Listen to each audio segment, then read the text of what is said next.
সরকার পতনের পরপরই কমতে শুরু করেছে কাঁচা বাজার ও নিত্যপণ্যের দাম। চট্টগ্রাম ও ঢাকাবাসী 2 দিন আগেও যে কাঁচামরিচ খেয়েছেন 200 থেকে 240 টাকা, সেই কাঁচামরিচ এখন কমে দাঁড়িয়েছে 100 থেকে 120 টাকা। শুধু কাঁচামরিচে নয়, সকল প্রকারের কাঁচা বাজারের এবং নিত্যপণ্যের দামও কিছুটা কমেছে, স্বস্তি ফিরেছে ক্রেতার মুখে।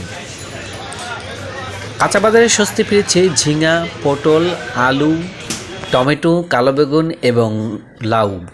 শুধু তাই নয়, ডিমও অনেকটা স্বস্তি ফিরেছে। তবে স্বস্তি নেই পেঁয়াজের বাজারে।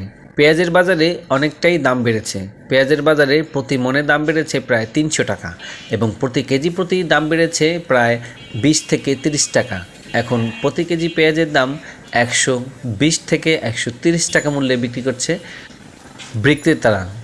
তবে সকল ক্রেতা ও বিক্রেতাদেরই একটাই স্বস্তি যে কাঁচা বাজারে কিছুটা হলেও দাম কমেছে এবং সকলের চাওয়া যাতে এরকমেরই দাম কমতির দিকে থাকে সকল প্রকারের নিত্যপণ্যের।